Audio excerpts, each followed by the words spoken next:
It seems like a very, very long time ago now, a lifetime away, but only a few months ago, Laurence Fox, the actor, was invited onto Question Time, and he caused something of a stir when he basically said, stop calling white people racist, and actually said that it was racist to do that. And he caused such a stir that, he came on this show. He's got a huge number, hundreds of thousands of followers on Twitter, and now he's setting up his own political party. Well, I'm delighted to welcome Laurence Fox to the show for his first exclusive broadcast interview about that. And he joins us right now. Good morning to you, Laurence. Morning, Julia. How are Good you morning. doing? I'm very well indeed. Well, I mean, you were a very successful actor from one of Britain's sort of most exclusive, powerful acting dynasties. Now, though, you appear to be both a hero and a villain in equal measure to the nation for what you said on Question Time and your pronouncements since on Twitter and elsewhere. Why did you decide to set up a new political party? Because I don't believe that the vast proportion of people are represented by the current political parties which feel like we're in a one-party state of lockdown, essentially.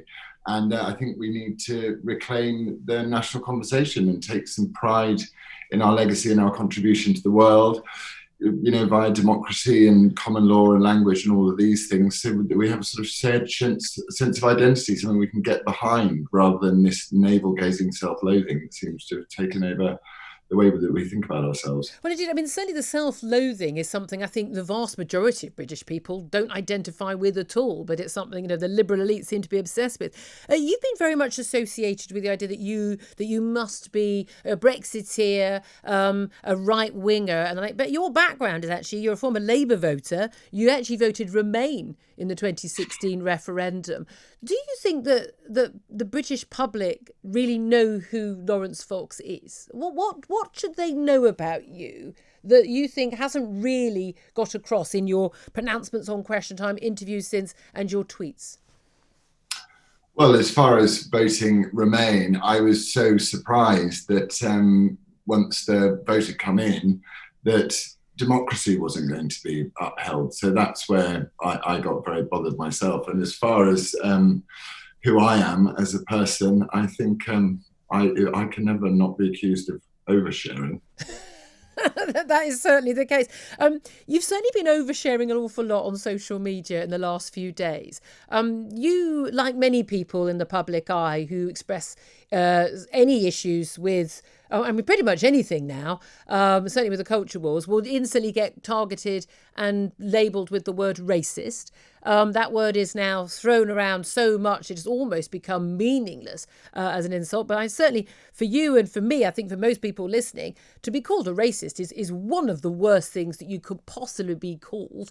I've certainly had to call in lawyers before because of that. You have adopted a new technique for dealing with people who call you a racist. What have you done?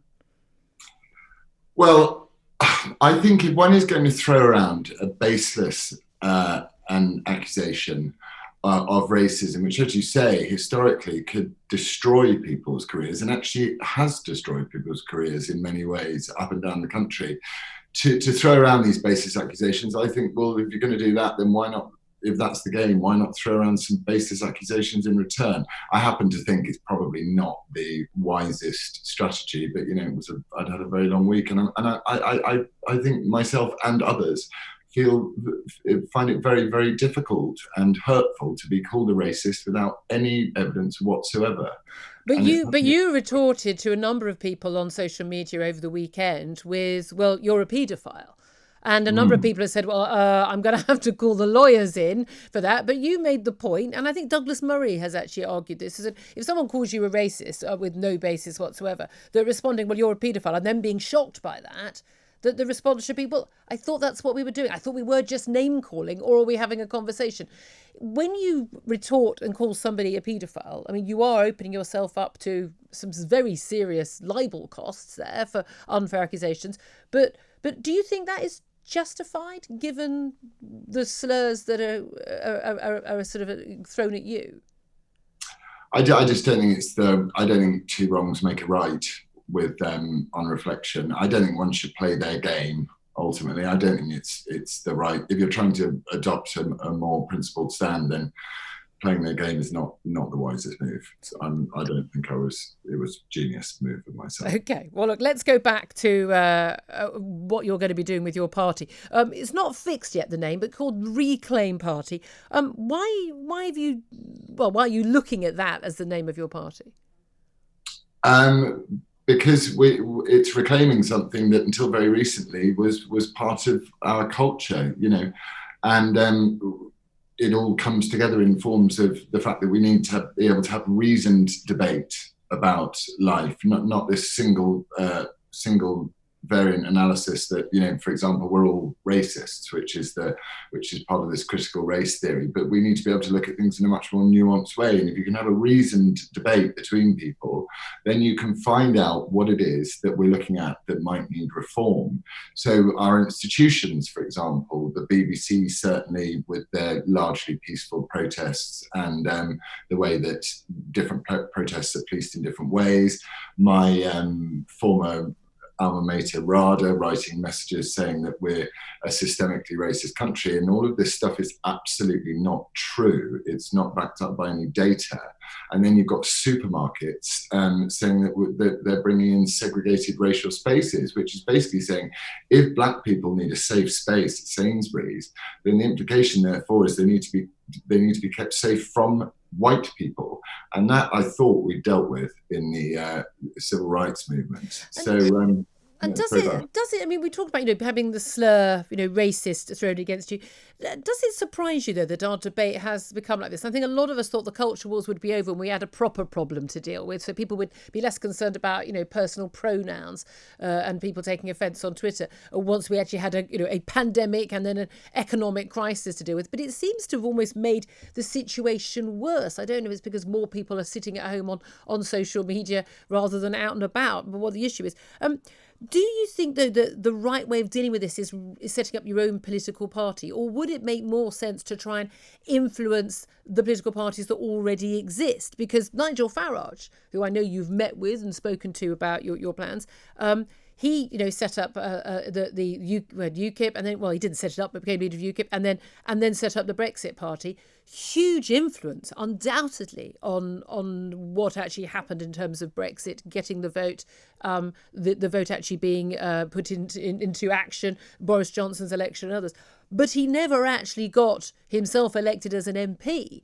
So do you expect with your party to have influence sort of shifting the culture of other parties? Or do you expect to yourself ever get elected? Well, I think we've already had some influence in the very short period of time that we've been up and running. And as you know, we got sort of slightly rumbled a little earlier than I anticipated. So no, the goal is to get elected, absolutely, 100%. And I think, but should one not get elected, that is also fine. The government do need to be held to account over these cultural issues because they are really tearing at the very fabric of our society. And they're dragging us back in a very regressive way. And it's like we're not even on our own side anymore. And I think the vast majority of British people feel that we're a tolerant and loving and an excellent place to live.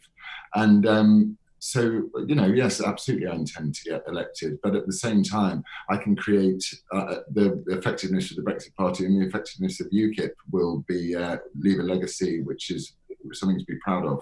Do you think a lot of people will see, though, as a right-wing party? This somehow seems to become a left-wing, right-wing issue. And I don't see why it should be. Whether you love your country and think it's actually a nice place for the vast majority of people to live shouldn't be a left-wing, right-wing issue. But will you be seen as a right-wing party? In which case, would you just be in risk of, along with the Brexit Party, splitting the Tory vote and opening the way to the Labour Party and people taking the knee and having conscious bias training, compulsory, etc., etc.? Would you actually then perhaps end up defeating your own cause by splitting the vote? I don't believe we are right or left in that way. I don't believe these. I think these issues are bipartisan. I don't think that. I think it's more a question of whether you're authoritarian or anti-authoritarian. Actually, in the end of the day, I certainly think Keir Starmer's shot himself in the foot because he's drunk the Kool-Aid of critical race theory. And so Labour are going to be a very difficult party to elect, I think, until they take a long, hard look at what critical race theory is trying to do to Western democracy, which is destroy it and tear it apart. So, yeah, Do you it's not the believe? right. Do you believe you've got the funding and the organisation to actually run a campaign? The local elections next year. I mean, general election we haven't got till 2024. There's talk that you've had a donation from Jeremy Hosking. He's a Brexiteer, former Conservative donor, and that he's the one who originally approached you about setting up a new party. £5 million. Is that true? That's true. Yeah, we're fully funded up to the next general election. Wow. And have you got any high-profile supporters you're going to be bringing out for us? I mean, is Nigel Farage going to be a convert? I think Nigel Farage has made some amazing contributions to British politics, but he's not involved. You'll see, Julia, when we officially launch, you'll see what the quality of the wonderful people that will be rolling out and giving people an opportunity to vote for. And do you think you're going to be genuinely a force that is going to be reckoned with, or do you think this is going to be a little moment in history while we deal with the other big issues? And do you worry that actually this isn't going to change anything, or do you think the culture wars are something that can be defeated by an actor turned politician? I think that it's been the long march through the institutions of trying to demoralise us as a Western democracy has been taking 40 years, at least, at the very least, some would say 80 years. So I certainly don't think it's an easy job, and I don't think it will be done overnight. But, the areas that I'm looking at really seriously in terms of education and giving young people of all different backgrounds the equality of opportunity that they absolutely deserve and that this country stands behind, can begin the process of reversing the long march through the institutions of the Okay, just finally, before I let you go, you're already shot to fame. You've been obviously a well-known actor, very successful actor, and were known to many in the country already. But after that Question Time performance, you became sort of notorious as well as famous. Looking back now, do you regret speaking out as you did on Question Time? Would you have had an easier, happier life, continued with your acting career, and perhaps just carried on as you were? Do you regret speaking out? Absolutely not. No. I think that what I said then, I stand by now. And if anything, I feel blessed because I feel duty bound and compelled to, continue to send the message to this country that it's okay to be patriotic. It's okay to be proud of being British. It's great that we try and find something to unite behind. So Question Time, as much as it's had some interesting effects on other aspects of my life, it's also given me even more confidence that these issues need to be addressed. And certainly we need to out the people that are really trying to tear down this wonderful country and promote those voices that are trying to build it up. Laurence Fox, thank you very much indeed for joining us.